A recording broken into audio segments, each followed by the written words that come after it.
మీ ఎలాంటి వ్యాపార ప్రకటనలకైనా వెంటనే మా ఛానల్ సంప్రదించండి.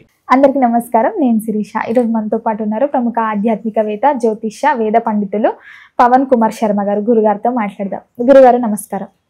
శ్రీమాత్రే నమః.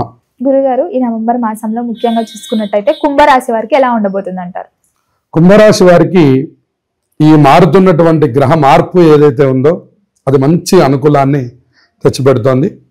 వీళ్ళు కూడా ఏలినాటి శని చివరి భాగంతో చాలా బాధపడుతున్నారు. ఏలినాటి శని ప్రభావం వీళ్ళకు ఉండడం వల్ల ప్రధానంగా మొన్నటిదాకా జన్మరాశిలో సంచారం చేయడం వల్ల ఎన్నో ఇబ్బందులను ఎదుర్కొని కుంభరాశి వారు ఈ స్థితిలోకి ఉన్నారు. కాబట్టి ఉద్యోగాలు ఎవరికైతే లేవో వాళ్ళకి చాలా అనుకూలమైనటువంటి కాలం. నవంబర్ నెలాఖరికి ఎవరెవరికి ఉద్యోగాలు లేవో వాళ్ళందరికీ చక్కటి ఉద్యోగ అవకాశాలు వచ్చే అవకాశం ఉంది. అలాగే ఎవరెవరైతే వ్యాపారములు ప్రారంభించాలని అనుకుంటున్నారో వాళ్ళకు కూడా ఆ పరంగా వాళ్ళకి అనుకూలమైన వాతావరణం కనపడుతూ ఉన్నది. ఎందుకంటే చక్కటి ఉచ్చస్థితిలో ఉన్నాడు గురుగ్రహం. అలాగే మనకి రాహు జన్మరాశిలో ఉన్నాడు. సాఫ్ట్వేర్ రంగం వాళ్ళకి మరింత అభివృద్ధిగా ఉంది. చాలా చోట్ల సాఫ్ట్వేర్ డౌన్ అయిపోయింది అని అనుకుంటున్నప్పటికీ కూడా ఈ రాశి వారికి మాత్రం ఇది అనుకూలమైనటువంటిదే అని చెప్పొచ్చు అన్నమాట. మిగిలినటువంటి రాశులన్నిటికంటే కూడా ప్రస్తుతం ఈ కుంభరాశి వారికి కొద్దిగా అనుకూలంగా ఉంది అని చెప్పాలి సాఫ్ట్వేర్ పరంగా. మిగిలినటువంటి ఉద్యోగస్తులందరూ కూడా కొంత సామాన్యమైన మిశ్రమ ఫలితాలను పొందుతారు. మిగిలినటువంటి వాళ్ళకంటే కూడా ఎక్కువ ఫలితాలని ఈ రంగం వారు పొందుతారు. అలాగే గురుగారు, వివాహం జరగని వారికి వివాహ యోగం ఉందంటారా? మరి వివాహ యోగం రాహుకేతువుల యొక్క ప్రభావం వల్ల కాస్త ఇబ్బందిగా ఉంది. జంటనాగుల దర్శనం చేయడం, పుట్టలో పాలు పోయడం, అలాగే ఈ రేణుకా ఎల్లమ్మదల్లి అనేటటువంటి గ్రామ దేవతల యొక్క పూజలు ఎక్కువగా చేయడం వల్ల వివాహ అనుకూలం ఈ రాశి వారికి కలుగుతుంది. ముఖ్యంగా గురుగారు, మరి విద్యార్థులకు ఎలా ఉండబోతుందంటారు? విద్యార్థులకు ఇది కొంత అనుకూలమైనటువంటి సమయమే.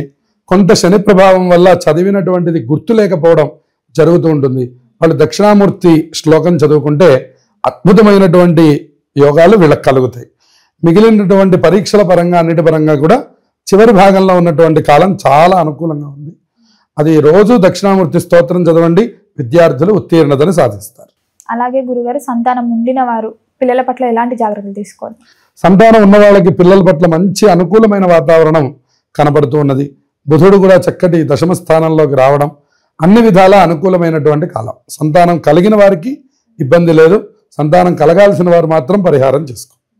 అలాగే గురుగారు, సంతానం లేక బాధపడే వారికి సంతాన యోగం ఉందంటారా? సంతాన విషయంలో కూడా కొన్ని సమస్యలు ఏర్పడుతూ ఉన్నాయి. అందువల్ల కొద్దిగా మంగళవార నియమాలు చేయడం, అలాగే పుట్టలో ఆవు పాలు, చక్కటి ఆవు పాలు తీసుకెళ్ళిపోయడం, లేదా శివాలయంలో నాగాభరణాలు సమర్పించడం. అంటే అది ఎప్పటికీ ఉండిపోయేటటువంటిది కనుక అటువంటి నాగాభరణాలు సమర్పిస్తే తప్పక సంతాన యోగం కలుగుతుంది. అలాగే గురుగారు, ఈ కుంభరాశి వారికి గృహయోగం ఉందంటారా? ప్రయత్నాలు చేసి చక్కటి గృహయోగాన్ని పొందండి అనేటటువంటి చెప్పదగినటువంటి సూచన. ఏలినాటి శని ప్రభావం వల్ల కొద్దిగా ఆటంకాలు ఎదురైనప్పటికీ కూడాను మీకు చక్కటి శుభవ్యయమే జరుగుతుంది. తప్పకుండా ఇల్లు ఏర్పడేటటువంటి కాలం.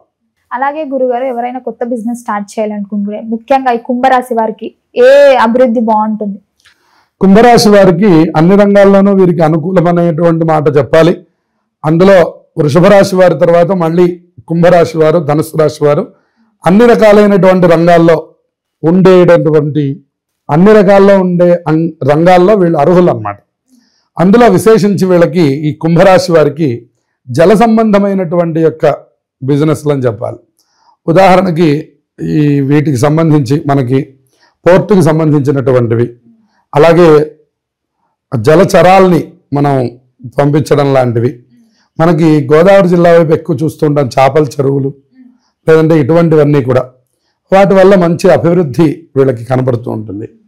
అంతేకాకుండా రియల్ ఎస్టేట్ రంగంలో కూడా అభివృద్ధి కనపడుతున్నది. ఏదైనా మనకి సంబంధించినటువంటి వస్త్ర భూషణ వ్యాపారాదులు, అంటే జ్యువెలరీకి సంబంధించినటువంటిది కానివ్వండి, ఏ రంగంలో ఉన్నప్పటికీ కూడా, సాఫ్ట్వేర్ రంగంలో ఉన్నప్పటికీ కూడా, అడ్మినిస్ట్రేషన్ ఫీల్డ్లో వీళ్ళు మంచి అభివృద్ధిని సాధిస్తారు. ముఖ్యంగా ఆరోగ్య పట్ల ఎలా ఉండాలంటారు? ఆరోగ్యపరంగా పెద్ద ఇబ్బందులు సూచించడం లేదు, కానీ ఎప్పుడైతే మనకి అనుకూలమైనటువంటి యొక్క వాతావరణం లేదో అప్పుడు కొద్దిగా జాగ్రత్తలు తీసుకోవాలి.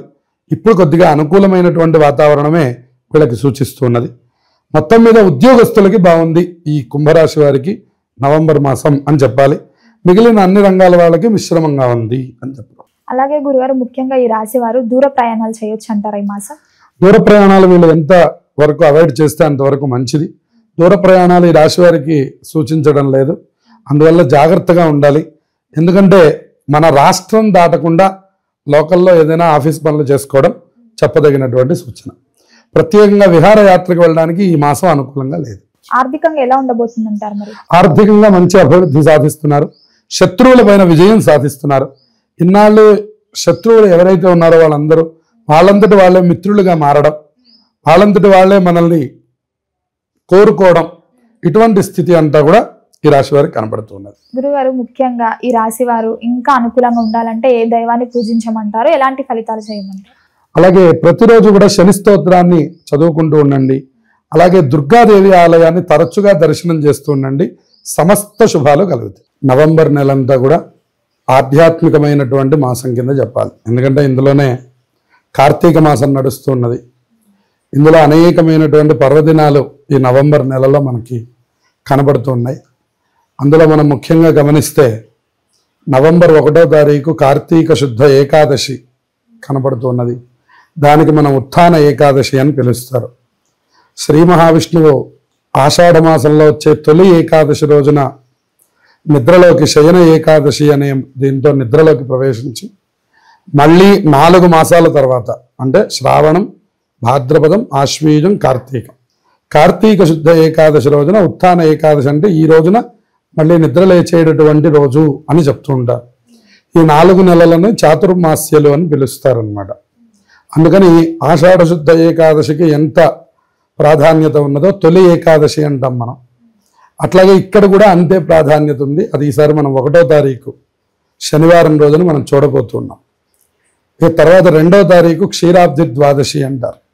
ఆ రోజున అందరూ తులసి పూజ చేయడం, క్షీరాబ్ది శయన వ్రతం అనేటటువంటి వ్రతాన్ని ఆచరించడం, అందరూ తులసి చెట్టు, ఉసిరి చెట్టు పెట్టుకొని అక్కడ 365 ఒత్తులు వెలిగించి ఆ తులసి పూజ చేయడం, తులసి దామోదరులని ఉసిరి చెట్టుకి కళ్యాణం చేస్తూ ఉంటారు. తులసి కళ్యాణము అని. అటువంటి కళ్యాణం చేసేటటువంటి రోజు 2వ తారీఖు మనకు కనపడుతున్నది. ఆ తర్వాత మనకి 5వ తారీఖు పౌర్ణమి కనపడుతున్నది, బుధవారం. 5వ తారీఖున పౌర్ణమాస్య రావడం అనేటువంటిది చాలా విశేషంగా ఈసారి బుధవారం వస్తున్నది. సంఖ్యాపరంగా చూసినా కూడా 5వ తారీఖు చాలా గొప్ప సంఖ్యగా మనకు కనపడుతున్నది. పౌర్ణమి రోజున కూడా చాలా విశేషమైనటువంటి క్రతువులు ఆచరిస్తారు మన వాళ్ళు. తెల్లవారుజామునే స్నానం చేయడం, దేవాలయానికి వెళ్ళడం, దీపాలు వెలిగించుకోవడం, ఆ దీపాలతో పాటు కొన్ని దీపములు దానం చేయడం, దీపదానములు చేస్తూ ఉంటారు. అలాగే దేవాలయంలో శివుడికి అభిషేకం చేస్తూ ఉండడం, అలాగే ఎన్ని వీలైతే అన్ని దీపాలు పెడుతూ ఉండడం, ఉదయం నుంచి సాయంత్రం వరకు ఉపవాసం ఉండడం, సత్యనారాయణ స్వామి వ్రతం చేస్తూ ఉండడం, ఇలా మనకి అనేకమైనటువంటి ఆధ్యాత్మిక కార్యక్రమాలకి కార్తీక పౌర్ణమి అత్యంత విశేషమైనటువంటిది. ఇక సాయంకాలానికి వచ్చేసరికి జ్వాలా తోరణం అని చేస్తారు. శివాలయాల్లో ఒక గడ్డితో వెలిగించినటువంటి ఒక జ్వాల మధ్యలో నుంచి శివపార్వతుల యొక్క ఉత్సవమూర్తుల్ని అటు ఇటు తిప్పుతారు. దాన్ని జ్వాలా తోరణం అంటారు. అది దర్శనం చేస్తే ఒక 10 జన్మలలో చేసిన పాపం పోతుంది అని చెప్తారు. అది కూడా ఈసారి మనకు 5వ తారీఖు మనకు కనపడుతున్నది. ఇక తర్వాత మనకి 8వ తారీఖు సంకష్టహర చతుర్థి ఉన్నది. సంకష్టహర చతుర్థి మనకి ప్రతి నెల వస్తూ ఉంటుంది.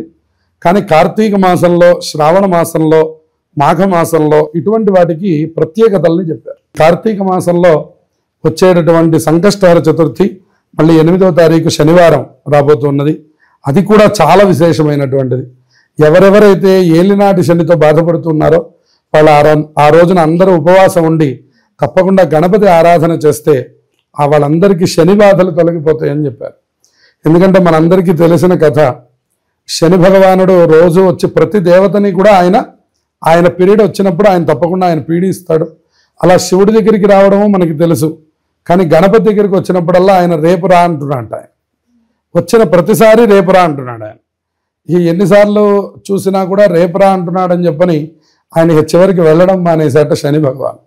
అందుకని శని పీడలు ఉన్నటువంటి వాళ్ళకి గణపతి ఆరాధన చాలా విశేషమైనటువంటిది. గురుగారు మొత్తం మీద ఈ మాసం అంతా ఎలాంటి పరిహారాలు చేయాలి, ఏ దైవాన్ని పూజించాలో తెలియజేసినందుకు ధన్యవాదాలు. శుభమస్తు.